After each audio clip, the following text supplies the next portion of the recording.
네, 오늘 말씀은 성경 역대상 10장 1절에서 14절까지 같이 봉독하겠습니다.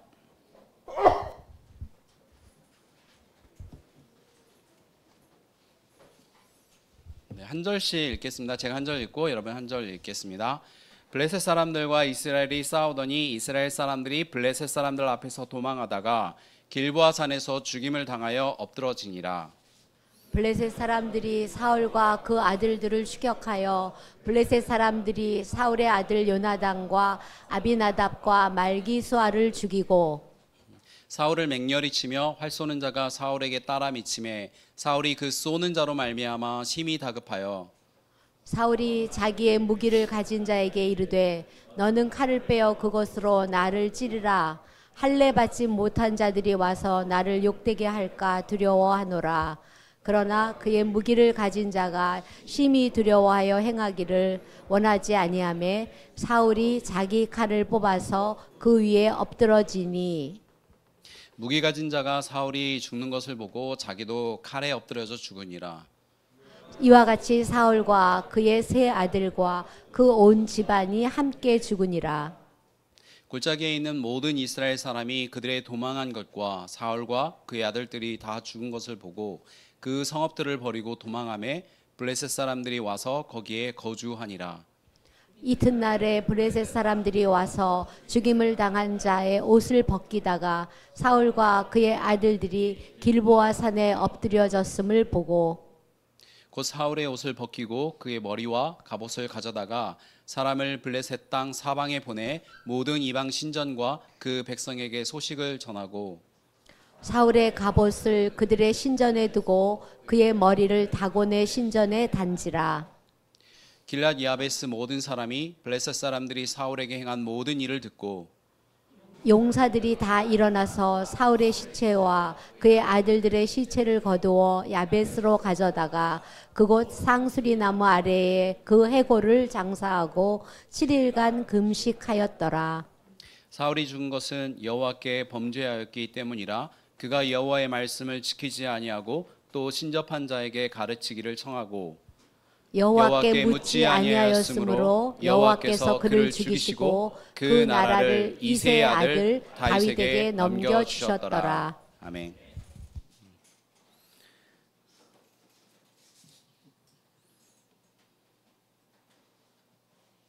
네, 오늘 설교 제목이 멸망에 이르는 길입니다. 우리가 하나님을 믿게 되면 가장 좋은 것 중에 하나는 복음을 아는 거죠. 복음은 항상 굿뉴스인데 오늘은 우리에게 굿뉴스가 아니라 적들에게 굿뉴스, 즉 사울이 망할 때 이 블레셋 사람들이 자기의 민족들에게 사람들을 보내서 뭐라고 얘기했냐면 굿뉴스를 알려주겠다고 얘기하면서 사울이 죽었다는 것을 온 세상에 발표를 하게 되죠. 제목에 대해 고민을 해봤는데 처음에는 망하는 길, 망하는 방법 이렇게 할까 하다가 너무 현실적이어가지고 조금 더 딱딱하게 멸망에 이르는 길이라고 한번 바꿔보았습니다. 어쨌든 유쾌하지 않은 제목이죠. 멸망에 이르는 길이라니. 하지만 어쩌면 망한다는 것은 우리의 삶에서 그 가장 큰 어떤 두려움 그리고 굉장히 많은 우리의 마음을 차지하는 부분이라는 생각이 들죠. 많은 사람들이 성공하기 위해서 살아가기도 하지만 또 한편으로는 그 반대로 망하지 않기 위해서 발버둥 치면서 살아간다고도 말할 수 있습니다. 그러니까 우리의 두려움은 실패죠. 무엇인가를 실패하는 것에 대한 두려움이 우리 안에 많이 있죠. 어렸을 때는 또 공부를 못할까 봐 두렵거나 또는 운동 경기에서 질까 봐 두려운 마음도 있고 어떤 게임에서도 그냥 단순히 지는 것도 두려워하기도 하고 또 외모로 인해서 열등감을 느끼기도 하고 또 대학과 취업하는 회사를 비교하면서 절망하기도 합니다. 승진해서 떨어질까 봐 두렵고 인사고과에서 좋지 않은 점수를 받을까 봐 또 두려워하기도 하고 내가 모르는 사람이든지 또는 내가 아주 가까운 사람이든 상관없이 사람들에게 무시당할까 봐 두려워하기도 하죠. 굉장히 많은 우리의 두려움이기도 합니다. 결혼에 실패할까 봐 또 아이를 낳지 못할까 봐 여러 가지 걱정들을 우리가 하게 되기도 합니다. 어쩌면 또 이번에 내가 한 투자에 실패하고 거덜날까봐 또 걱정이 되기도 하고, 자식들에게 미움을 받을까 두려워하기도 하고, 누군가 나를 버릴까봐에 대한 두려움도 있죠. 사랑하는 사람들이 병들고 죽어가는 것에 대한 걱정과 두려움도 있습니다. 아마 이번 대선에서도 그럴 것 같아요. 내가 싫어하는 사람이 대통령이 될까봐 그러한 두려움이 있죠. 그러니까 우리의 어떤 리더가 내가 원하고 내가 좋아하는 사람이 돼야 되는데, 그렇지 않은 것에 대해서 교회든 회사든 나라든지 그러한 두려움이 우리 안에 계속해서 있다는 것을 우리가 좀 보게 되는 것 같아요. 우리는 망하고 싶지 않죠. 우리는 성공하고 싶고, 우리는 잘 되고 싶어해요. 그런데 망하는 것은 뭘까요? 나에게 망하는 것은 뭔가요? 사람마다 다 다르죠. 망하는 것은.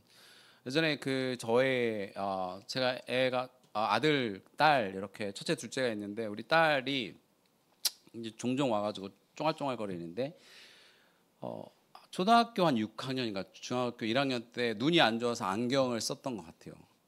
그리고 안경을 쓰니까 잘 보인다 뭐 이러면서 이제 안경을 쓰고, 그리고 나서 이제 안경을 쓰다가 아빠, 근데 눈이 언제 좋아져? 안 좋아져 이제. 계속 나빠지기만 해. 좋아지진 않아. 근데 그것을 왜 안 알려줬어? 그래서 저에게 진짜로 이제 더 이상 눈이 좋아지진 않아? 이제 안경을 벗을 수는 없어? 계속 이 안경을 쓰고 살아야 돼? 그렇게 살아야 돼. 망했다. 우리가 이제 가끔 작은 망함들이 있죠. 그리고 그 인생에서 또 정말 깊은 절망을 가져다 주는, 진짜 망했다고 생각하게 되는 그런 순간들이 또 어쩌다가 찾아오기도 합니다. 우리에게 있어서 망함의 기준이 무엇인가 한번 생각해 보면 좋을 것 같아요. 그것이 무엇이든지 우리가 망하는 길을 알게 되면 그 길을 피할 수 있죠. 그래서 성경이 우리에게 이야기하는 망했다고 이야기하는 것이 무엇인지를 알려주는데, 그 대표적인 것이 바로 이 사울의 이야기예요. 이 사울의 이야기를 통해서 한 사람이 진짜 그 인생을 망하는 길이 무엇인가가 바로 이 장면에, 이 짧은 역대상 10장에 나와 있죠. 그래서 우리가 좀 이 부분을 정말 잘 살펴보고, 우리는 정말 이렇게 살면 안 되겠구나라는 거를 느껴보았으면 좋겠어요. 저도 이 설교를 준비하면서 이 본문을 읽으면서 금요일날 와서 기도를 하는데, 정말 마음 가운데 하나님, 저는 정말 이렇게 살지 않게 해주세요라고 정말 눈물이 나면서 기도를 하게 되더라고요. 정말 이렇게 살면 안 되겠구나. 정말 이건 최악의 삶이구나. 이 반대로 살아야겠구나라는 생각을 이 본문을 읽으면서 많이 하게 됐어요. 역대상은 다윗과 그의 집안을 들여다보면 하나님께서 어떻게 신실하게 이 다윗에게, 그리고 이 다윗의 집안에 하신 약속을 이어가는가를 보여주는 이야기가 역대상하예요. 그 이전에는, 역대상하 이전에는 우리가 알듯이 사무엘 상하가 있고 열왕기 상하가 있죠. 사무엘 상하는 그 이스라엘이 사사의 시대에서 왕정의 시대로 왕이 다스리는 시대로 넘어가서 왕이 다스리는 시대가 시작되고 그게 어떻게 진행되는가를 보여줘요. 그래서 처음에 사무엘부터 시작해서 그 다음에 사울, 그리고 우리가 잘 알고 있는 다윗과 그리고 솔로몬, 그러니까 다윗까지 이야기가 사무엘 상하라면, 열왕기 상은 그 이후에 있는 솔로몬 이후부터의 모든 왕들에 대한 이야기가 열왕기 상하죠. 근데 역대 상하는 또 다시 이 다윗의 이야기부터 시작해서 다윗의 집안의 이야기, 즉 대부분은 뭐냐면 이 유다라는 나라의 이야기를 쭉 이야기해 주는 것이 역대상하예요. 그런데 역대상하는 특히 통독할 때 잘 읽으셔야 돼요. 이 성경 전체에서 정말 족보가 무지막지하게 나오는 그 책이 역대상하예요. 다른 데는 족보가 뭐 한 장 나오고 뭐 두 장 나오고 많아봤자 뭐 두세 장 나오는데, 역대상은 무려 몇 장이 나오냐면 1장에서 8장까지 다 족보예요. 네, 족보는 읽으실 때 정말 연구하면서 읽으실 생각이 없으시면 대각선으로 여기 끝에서 여기 끝에 이렇게 내려가서 읽는 거예요. 쭉 읽고 예.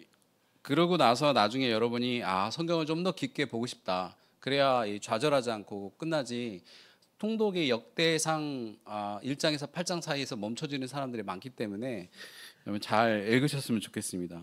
그 다음에 9장을 목사님이 금요일 기도회 때 하셨죠. 금요 기도회가 나오니까 갑자기 안 보이셨던 분들이 생각이 납니다. 여러분 금요 기도회 때 우리 다 같이 봤으면 좋겠습니다. 꼭 나오시고. 네. 그 다음에 이제 우리가 보는 이 장이 10장이에요. 10장은 사울에 대한 이야기가 사무엘상에는 굉장히 자세하게 나오지만 여기는 자세하게 나오지 않고 망하는 장면 딱 한 장만 나와요. 사울이 어떻게 왕이 되고 이러한 이야기가 시시콜콜하게 나오지 않습니다. 사울의 맨 마지막에 비참하게 죽은 장면만 10장에 나와요. 그래서 우리가 이 10장을 통해서 이 역대 상하에서는 사울의 모습을 거의 대부분 여기서 볼 수 있는데 그의 마지막 비참한 장면을 우리가 한번 보았으면 좋겠습니다. 그리고 나서 이 나라가 다윗의 나라로 바로 옮겨져요. 그러니까 오늘 사울은 길보아 산에서 그의 세 아들과 죽임을 당하죠. 바로 블레셋 사람들에 의해서 죽게 돼요. 그러니까 블레셋 사람들 해양 민족이었고, 그리고 팔레스타인 지역에 있는 사람들이나 또 애굽이 이 지역에 있는 사람들은 대체적으로 할례를 받아요. 근데 멀리 있는 이 이방 민족의 해양 민족들은 할례를 하지 않습니다. 그렇기 때문에 이 블레셋 사람들이 대표적으로 이야기하는 할례 받지 않은 민족이라고 얘기할 때 그 대표적인 민족이 이 블레셋 사람들이에요. 우리가 9장 16절에 이렇게 한번 보겠습니다. 내일 이맘때 내가 베냐민 땅에서 한 사람을 내게로 보내리니 너는 그에게 기름을 부어 내 백성 이스라엘의 지도자로 삼으라. 그가 내 백성을 블레셋 사람들의 손에서 구원하리라. 내 백성의 부르짖음이 내게 상달되었으면 내가 그들을 돌아보아노라 하셨더니, 바로 이것이 뭐냐면 사울이 왕이 된 이유예요. 하나님께서 사울을 왕으로 삼으셔서 이스라엘 백성들을 블레셋 사람들로부터 구원하기 위해서 선택하셨는데 어떻게 됐냐면 결과적으로 정말 얼마 나오지 않는 이 역대 상하에서 사울의 역할은 뭐냐면 그 역할이 실패하고 어떻게 해요? 블레셋 사람들이 오히려 의해서 죽임을 당하고, 그럴 뿐만 아니라 자기의 백성을 지키지도 못하고 자기 아들들도 지키지 못하고 그러고 죽는 거예요. 이것이 바로 사울의 인생이죠. 그런데 이 죽음이 정말 처참하죠. 첫 번째로 먼저 이스라엘 백성이 먼저 죽임을 당한 이야기가 먼저 나오고, 그 다음에 아들이 죽는 이야기가 나오고, 그 다음에 사울이 죽는데 사울은 자결해서 죽습니다. 자기가 자기의 무기를 든 자가, 이런 장군이나 왕들은 자기 무기를 든 자들이 따로 있어서 자기 무기를 들고 다니는 그런 전쟁의 비서 같은 존재들이 있었는데, 그 사람에게 지금 어떤 상태에 있냐면 화를 맞았죠. 화를 맞고 중상을 입어서 이제 죽게 생겼으니까 이대로 죽으면 어떻게 해요? 할례를 행하지 않은 이방 민족들에게 죽는다는 것에 대한 이 불명예스러운 죽음에 대한 치욕스러움을 굉장히 두려워해요. 그래서 야, 나 죽여, 이렇게 얘기해요. 그러자 무기를 든 자가 무서워서 죽이지를 못해요. 하나님이 기름 부은 이 왕을 죽인다는 것에 대한 두려움 때문에 죽이지를 못해요. 그래서 결국에 자기 칼에 엎드려져서 자기가 스스로 자결하게 돼요. 그래서 얼마 되지 않는 이 성경에서 스스로 목숨을 끊는 몇 명의 그 인물 중에 하나가 이 사울이 돼요. 인간의 죽음 중에서 가장 비참한 것은, 사실은 비참한 것 중에 하나는 자기 자식이 어려움을 처했는데 도와주지 못하는 무기력함 속에서 보는 거죠.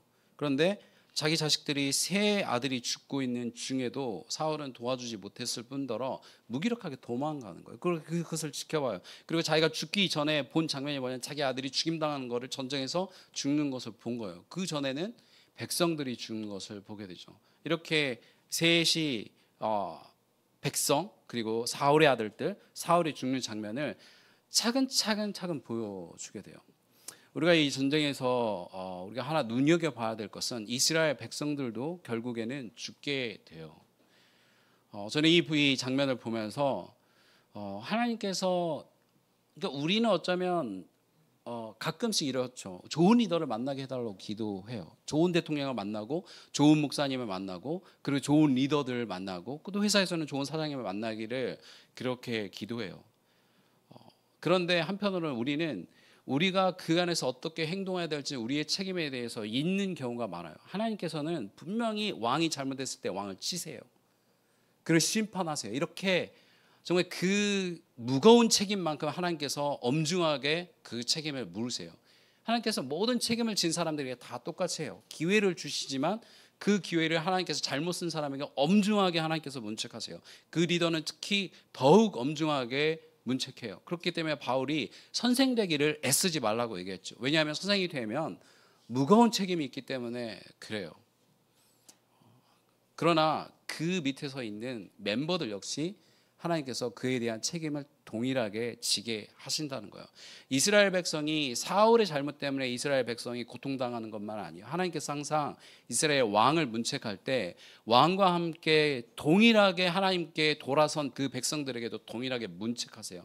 왕이 훨씬 더 하나님께서 엄중하게 문책하시지만 그 안에 있는 백성들 역시 하나님께서 문책하신다는 거예요. 이스라엘 백성들도 사울과 동일하게 하나님을 떠나서 우상을 섬기는 이 백성들의 죄악에 대해서 하나님께서 물으시는 거예요. 그렇기 때문에 우리가 리더만 안 좋아서 되는 것이 아니고 우리 역시 동일하게 하나님 안에서 동일한 그 책임을 같이 진다는 것을 우리가 늘 기억해야 돼요. 왕이 잘못돼도 리더가 잘못돼도 우리가 하나님 앞에 똑바로 섰을 때 하나님께서는 우리를 보살피시고 인도하세요. 그렇기 때문에 우리가 어떤 리더에 의해서 우리가 목매다는 그러한 삶을 사는 것이 성경 안에서 바른 것은 아니라는 것을 저는 본다고 생각합니다. 어쨌든 이런 그 사울의 죽음을 이야기하면서 사울이 얼마나 확실하게 망했는가를 이야기하고 또 이렇게 이야기하죠. 10장 6절에 이와 같이 사울과 그의 세 아들과 그의 온 집안이 함께 죽으니라라고 얘기해요. 그의 온 집안이 함께 죽었다고 얘기할 때 모든 집안에 있는 사람들이 다 죽지는 않아요. 사울의 아들은 이스보셋은 그 이후에 잠깐 나라를 세우고 사울을 이어갑니다. 그리고 바울과 대치해요. 그리고 요나단, 다윗의 친한 친구였던 요나단의 아들 무비보셋도 살아남게 돼요. 그리고 나중에 다윗의 돌봄을 받게 돼요. 이것은 사울에 있는 집안의 모든 사람이 문자 그대로 죽었다는 것을 이야기하는 것이 아니라 사울의 집안이 망했다는 것을 이야기해요. 더 이상 회복이 불가능하고 하나님께서 더 이상 그 안에 왕을 세우지 않기로 작정하셨고 그리고 그 왕위를 다윗의 집안에 물려주기로 하셨다고 결심하셨다고 이야기하는 이야기가 바로 그 온 집안이 함께 죽었다는 뜻이죠. 성경은 사울이 망한 이유를 자세하게 이야기해 줍니다. 사울의 삶이 어떠했는지, 왜 그가 망했는지 큰 그림으로 한번 보여주고 세부적인 이야기로 세 가지를 언급해요. 성경은 이렇게 얘기해요. 사울이 죽은 것은 여호와께 범죄하기 때문입니다라고 말합니다. 그러니까 범죄했다는 것은 이 단어는 여러 가지 뜻이 있는데 원어로 보면 범죄했다기보다는 하나님을 믿지 않았다라고 보는 것이 좀 더 정확한 번역인 것 같아요. 하나님을 신뢰하지 않고 믿지 않았다라고 이야기하는 거예요. 전체적으로 보면 사울의 큰 죄목, 한마디로 얘기해서 사울의 죄목이 무엇이냐라고 얘기할 때 사울은 하나님을 신뢰하지 않고 하나님을 믿지 않았어요. 그것이 바로 사울이 전쟁에서 진 이유예요. 여러분 어떤 전쟁사에서도 이렇게 평가하는 전쟁사는 없어요. 어느 전쟁을 평가할 때, 명량대전 얘기할 때 이순신이 신에게 의지하지 않아서 그 왜군들이 신에게 의지하지 않아서 이순신에게 멸망당해 이렇게 얘기하지 않습니다. 다 그 안에 객관적인 이유를 가지고 설명을 해요. 보통 왕이나 장군의 지략이 떨어진다거나 작전이 좋지 않았거나 또는 날씨나 환경 등의 운이 없었다거나 군대가 적었다거나 또는 무기의 차이가 컸다거나 예를 들어서 첨단 전투기나 드론이나 탱크나 그런 대포나 항공모함 이런 무기들이 많이 있으면 이길 거라고 생각하는 거예요. 그리고 동맹국이 얼마나 강한가 그리고 또 경제력, 돈이라고 얘기하죠. 이게 객관적이고 과학적이라고 사람들은 말해요. 하지만 성경은 일관되게 뭐라고 얘기하냐면 역대하 20장 15절에 이렇게 얘기합니다. 야하시엘에 이르되 온 유대와 예루살렘 주민과 여호사밧 왕이여 들을지어다 여호와께서 이같이 너에게 말씀하시기를 너희는 이 큰 무리로 말미암아 두려워하거나 놀라지 말라. 이 전쟁은 너에게 속한 것이 아니요 하나님께 속한 것이니라. 신명기 20장 1절에 내가 나가서 적군과 싸우려 할 때 말과 병거와 백성이 너보다 많음을 볼지라도 그들을 두려워하지 말라. 애굽 땅에서 너를 인도하여 내신 내 하나님 여호와께서 너와 함께 하시느니라. 시편 20편 7절에도 이렇게 얘기하죠. 어떤 사람은 병거, 어떤 사람은 말을 의지하나 우리는 여호와 우리 하나님의 이름을 자랑하리로다. 옛날이나 지금이나 이거를 믿기가 어려워요. 여러분 그것을 믿을 수 있겠어요? 미국이 필리핀하고 싸우면 누가 이길 것 같아요? 당연히 미국이 이긴다고 생각했죠. 왜냐하면 미국 군대 미국 군사의 별명이 천조국이잖아요. 미국의 별명이 천조국이 왜 천조국이에요? 그 군사력에 천조를 때려붓는 그런 나라이기 때문에 천조국이라고 하는 거예요. 우리나라 1년 예산이 얼마예요? 한 500조 정도 되죠. 1년 예산이. 거의 2배를 군대에다가 집어넣는 거예요. 그러니까 아무도 이길 수 없다고 생각하죠. 그런데 만약에 하나님께서 필리핀과 함께 하신다면 이길 수 있다고 생각이 들겠어요? 그러니까 그럴 뿐만 아니라 모든 것에서 마찬가지예요. 우리의 어떤 취업도 마찬가지고 우리 학교도 마찬가지고 내 인생에 있어서 성공의 여부도 무엇에 의해서 결정되는가라고 할 때 우리가 옛날이나 지금이나 더 힘들었어요. 옛날에는 훨씬 더 힘들죠. 군사력은 당연히 예전에 청동기로 싸우는 것은 철기 문화를 가진 사람에 의해서 당할 수밖에 없어요. 그러니까 무기가 약하면 지는 거죠. 탱크하고 총 들고 싸우는 사람하고 싸우면 당연히 우리가 탱크가 이긴다고 생각해요. 그런 것이 뭐냐면 병거였어요. 병거. 그래서 하나님께서는 말을 두지 말라고 얘기해요. 왜냐하면 기병이 있는 것과 없는 것은 어마어마한 차이를 가져요. 탱크하고 총 든 사람하고 싸우는 것과 똑같은 거예요. 병거를 두지 말라고 하나님께서 얘기해요. 그냥 군사적으로 유리한 건 아무것도 두지 마라. 그러니까 왜 그래요? 하나님께서 함께 하실 때 이 열악한 싸움에서 승패의 관건이 하나님에게 달려 있다는 걸 내가 분명하게 보여주겠다는 거예요. 하나님께서 늘 우리에게 이야기해요.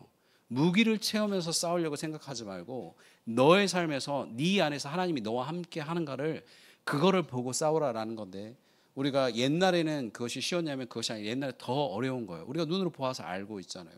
물리적인 군사력이 훨씬 더 중요하다고 모든 사람들이 다 생각하고 있을 때 하나님께서는 하나님이 함께 하시는 군대가 이긴다는 것을 지속적으로 보여주었어요. 이 시대도 역시 마찬가지예요. 우리의 삶의 성공이 어디 있냐? 우리가 진짜 그렇게 믿고 그렇게 살 수 있냐는 거예요. 우리 자식들에게 그렇게 우리가 가르칠 수 있습니까? 그렇다면 그것은 믿음이 있는 거예요.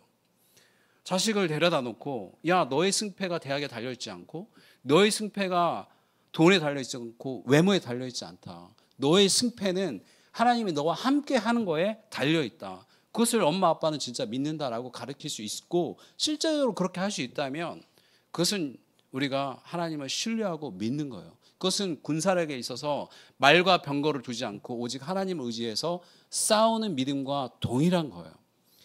우리가 그것을 보는 거죠. 하나님께서는 그것을 보고 싶어요. 첫 번째 사건은 사무엘 13장이었어요. 이스라엘은 이 사울이 블레셋과 다시 전쟁을 벌이게 되는데 그때 사울의 나이가 40이었어요. 저보다 어렸죠. 10살이나. 네. 왕이 된 지 2년이 되었어. 왕이 된 지 2년이 됐으면 어떨까요? 얘네들이 이 백성들이 나를 따를까 안 따를까 걱정이 엄청 많아요. 그럴 때가 한 2년 차인 것 같아요. 사울이 백성을 이끌고 전쟁에 나갔는데 블레셋 군대와 비교가 되지 않았어요. 이스라엘 군대가 그때 3,000명이었어요.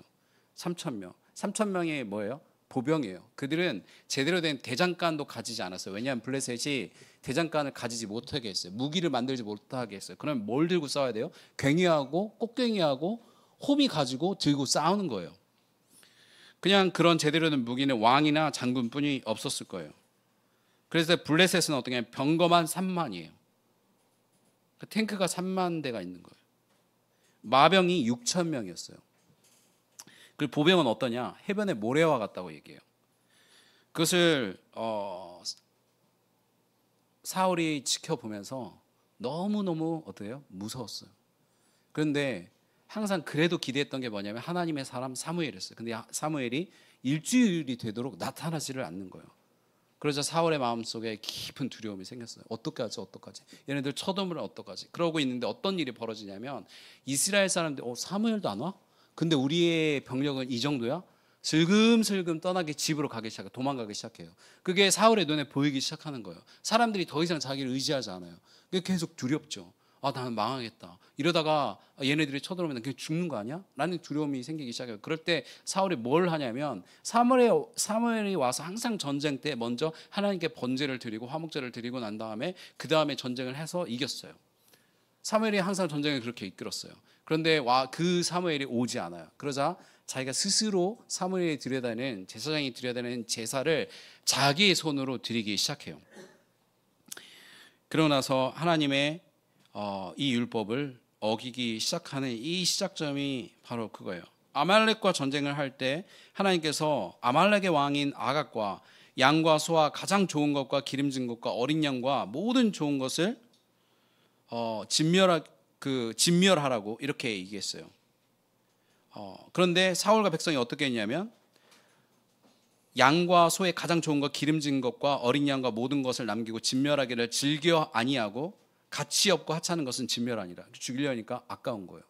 이걸 내가 가지면 이게 돈이 얼마인데 이 수백억이나 되는 재산을 꼭 죽여야 되겠어? 라는 생각을 가지고 얘기했죠. 그래서 사울은 자기의 생각대로 하나님의 말씀을 거역하고 사무엘이 책망하죠. 너 왜 하나님의 말씀 어겼냐? 그러면 사울은 순종하지 않는 전형적인 핑계를 대요. 순종하지 않는 사람들의 전형적인 핑계가 바로 이거죠. 사울이 사무엘에게 이르되 나는 실로 여호와의 목소리를 청종하여 여호와께서 보내신 길로 가서 아말렉 왕 아각을 이끌어왔고 아말렉 사람들을 진멸하였으나 다만 백성이 그 마땅히 멸할 것 중에서 가장 좋은 것으로 길갈에서 당신의 하나님 여호와께서 제사하려고 양과 소를 끌어왔나이다 하는지라. 이렇게 얘기하는 거예요. 노름 좀 하지 마 그랬는데 이거 따면 나 11조 드릴 거야. 이 소리와 똑같은 이야기죠. 사무엘이 그 유명한 대답을 이렇게 합니다. 사무엘상 15장 22절에 사무엘이 이르되 여호와께서 번제와 다른 제사를 그의 목소리를 청종하는 것을 좋아하신 같이 좋아하시겠나이까? 순종이 제사보다 낫고 듣는 것이 순양의 기름보다 나으니. 이렇게 얘기하죠. 순종이 제사보다 낫고 순양의 듣는 것이 순양의 기름보다 나으니. 하나님은 거지가 아니죠. 하나님은 우리의 돈이 필요한 것이 아니라 하나님은 천지를 지으신 분이세요.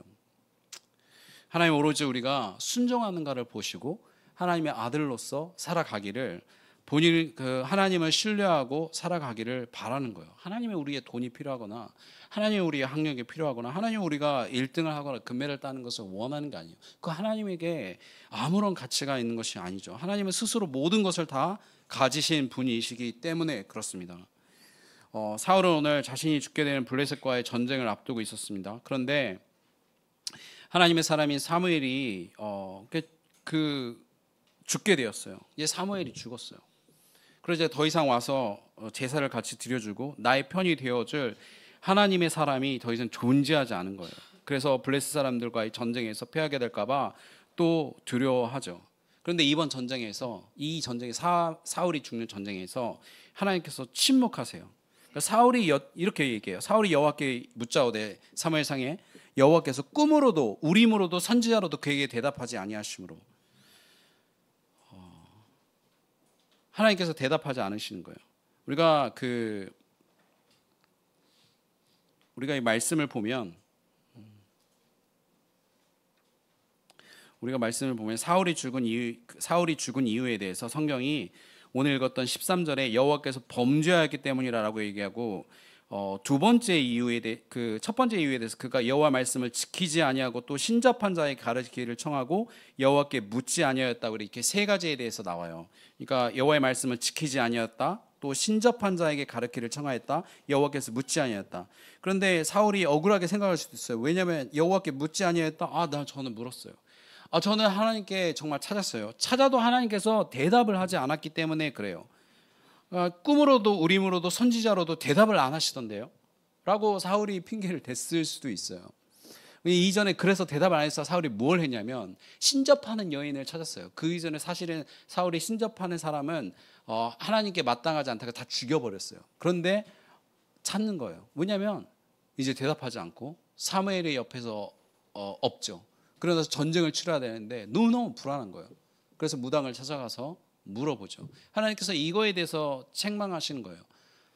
우리가 본 그 내용을 보면 그가 여호와의 말씀을 지키지 아니하고 또 신접한 자에게 가르치기를 청하고 여호와께 묻지 아니했다고 나오는데 그 원래 원어는 이렇게 두 번째 신접한 자를 찾았다고 얘기해요. 그러니까 찾는다는 것은 막 이렇게 발견했다는 뜻이 아니라 애써서 구했다는 뜻이에요. 신접한 자를 애써서 찾아낸 거예요. 그 다음에 세 번째 여호와께 묻지 아니었다는 건 원래 원어는 뭐냐면 여호와를 애써서 찾지 않았다는데 똑같은 단어를 써요. 그러니까 한글은 다르지만 원래는 똑같아요. 즉 뭐가 같냐면 신접한 자는 그렇게 너희가 찾더니 나는 그렇게 찾지 않았다는 뜻이에요.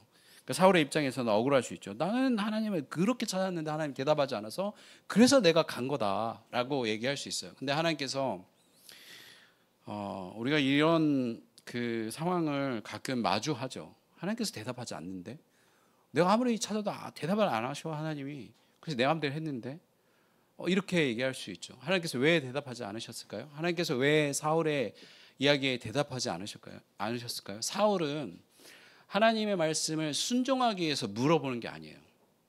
그게 괜찮은가 나의 불안을 해소하기 위해서 물어보는 거죠. 그리고 듣고 나서 괜찮으면 하고 안 괜찮으면 안 하려고 생각하는 거예요. 사울은 항상 똑같은 방식으로 했어요. 하나님께서 사무엘을 통해서 말씀하셨어요. 지금까지 계속 지속적으로 성경에는 몇 번을 얘기했지만 아마 수십 번을 얘기했을 거예요. 수십 번을 얘기했지만 딱 들어보고 이건 지키기 어려운데 안 들어. 그게 말이 돼? 안 들어. 전쟁에서 어떻게 하나님께 의지해서 전쟁을 이겨? 그거는 내가 지킬 수 없는 것 같아. 그러면서 지속적으로 반복적으로 사무엘의 이야기를 듣지 않았어요.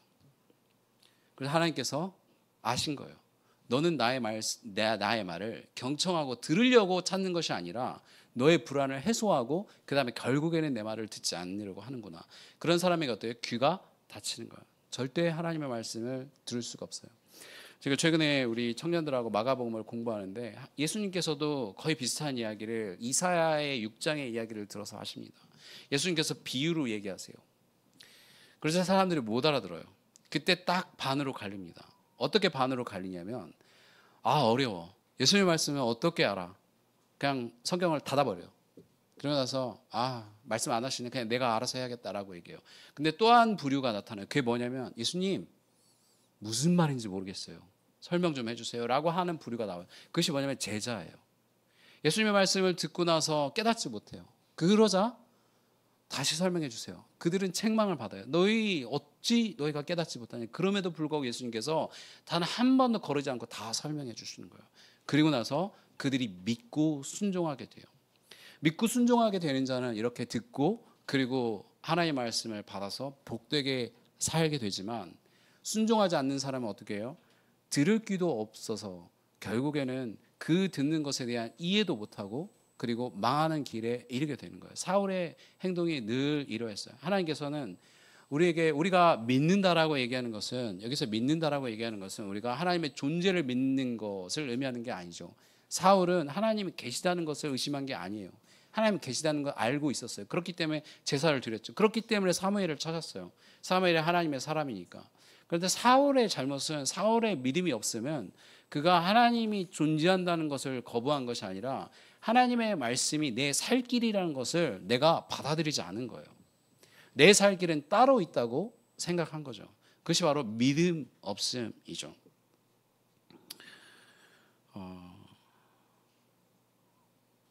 우리에게 두려움이 있고 우리에게 망하는 삶이 있어요. 고통스럽게 죽어간 사람은 많이 있습니다. 예수님도 고통스럽게 죽어왔고 스데반도 돌에 맞아서 고통스럽게 죽어왔어요. 그렇지만 그들의 삶을 성경에 실패했다고 이야기하지 않고 하나님의 품에 안겼다고 하나님의 나라에 들어갔다고 이야기합니다. 그러나 사울은 그렇게 이야기하지 않아요. 사울은 마지막까지 이 사울의 죽음을 잘 살펴보면 그는 이방 민족에게 죽는 그 치욕스러움만 생각해요. 그가 하나님의 말씀을 어겼고 하나님의 심판을 받기 때문에 하나님을 두려워하면서 죽어가지 않고 자기의 어떻게 보면 이 이상에는 말로 뭐냐면 내 쪽팔림만 생각한 거예요.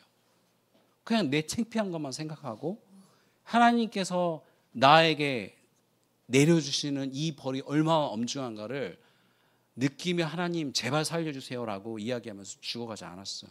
만약에 그랬으면 하나님께서 그를 구원해 내셨을 거예요. 왜냐하면 북이스라엘에서 가장 최악의 왕인 아합의 그 악한 아합의 기도 아합이 회개하며 기도를 했을 때 하나님께서 받아주셨어요. 남유다에서 최악의 왕인 정말 그 나쁘고 수많은 사람을 피로 물들였던 므낫세가 정말 그 잠시나마 짧은 시간 동안에 회개하면서 기도했을 때 하나님께서 들어주셨어요. 그래서 살려주신 거예요. 하나님께서 사울에게도 역시 마찬가지로 기회를 주셨어요. 그런데 사울은 그러지 않았어요. 마지막까지 자기만 생각하고 하나님의 말씀을 귀 기울여 들을 마음이 없었던 거예요. 이것이 바로 이 세상에서 망하는 길입니다. 내 끝까지 내 고집을 피우고 하나님 말씀을 듣지 않고 내 생각대로 살아가는 거예요. 하나님 말씀은 그러지만 이 세상은 살 길이 따로 있어. 그건 네가 몰라서 그러는 거야 라고 생각하면서 고집을 피우면서 살아가는 삶을 결국 망하게 돼 있습니다. 다른 사람 눈에는 보이지 않아도, 다른 사람 눈에는 어리석은 것처럼 보여도 이것이 하나님이 나에게 주시는 길이야 라고 묵묵히 그 믿음을 가지고 살아가는 그것만이 하나님이 인정하는 삶이고 하나님께서 회복시키는 삶입니다. 하나님께서 이렇게 마지막에 얘기하죠. 여호와께서 묻지 아니하였으므로, 하나님을 의지하지 아니하였으므로, 하나님을 믿지 아니하였으므로, 하나님을 자신의 왕으로 삼지 않았으므로 여호와께서 그를 죽이시고 그 나라를 이새의 아들 다윗에게 넘겨주셨더라. 하나님은 단 한 번도 욱하면서 무슨 일을 벌이는 적이 없어요. 하나님은 수십 년, 수백 년을 참으세요. 그러다가 도저히 이 사람에게 더 이상 얘기해도 소망이 없구나라고 얘기할 때 마지막에는 결국 심판하십니다. 그리고 그 심판은 아주 무섭게 하시죠. 그러나 하나님께서 나라를 넘겨준 다윗은 이런 시를 써요. 이번에 강 집사님의 장례식에서도 탕 목사님이 이 본문을 읽으시더라고요. 여호와는 나의 목자시니 내게 부족함이 없으리로다. 그가 나를 푸른 풀밭에 놓이시며 쉴만한 물가로 인도하시는도다. 내 영혼을 소생시키시고 자기 이름을 위하여 의의 길로 인도하시는도다. 내가 사망의 음침한 골짜기로 다닐지라도 해를 두려워하지 않을 것은 주께서 나와 함께 하심이라. 주의 지팡이와 막대기가 나를 안위하시나이다. 주께서 내 원수의 목전에서 내게 상을 차려주시고 기름을 내 머리에 부으셨으니 내 잔이 넘치나이다. 내 평생의 선하심과 인자하심이 반드시 나를 따르리니 내가 여호와의 집에 영원히 살리로다. 이 시를 읽어보면 굉장히 목가적인 이야기가 나오는 것처럼 보이지만 사실은 그렇지만 않아요. 이 안에 굉장히 위험한 장소가 두 가지가 나오죠. 하나는 뭐냐면 사망의 음침한 골짜기예요. 내가 죽을 수도 있는 그런 골짜기를 다윗은 셀 수 없이 많이 겪었어요. 그 목숨이 왔다 갔다 하는 그런 삶의 현장들이 많이 있었어요. 다윗은 그것을 알고 있죠. 그럼에도 불구하고 뭐냐면 해를 두려워하지 않는다는 거예요. 하나님께서 우리에게 늘 이야기하는 것이 뭡니까? 두려워하지 말라는 거예요. 왜? 전능하신 너를 사랑하는 너의 아빠가 있는데 왜 두려워해? 그것을 마치 아빠 없는, 정말 능력 있는 아빠가 없는 것처럼 사는 것과 똑같은 거야. 너에게는 능력이 있고 너를 사랑하는 아빠가 있으니까 그것처럼 살아 라고 이야기하면서 두려워하지 말라는 근거를 대시는 거예요.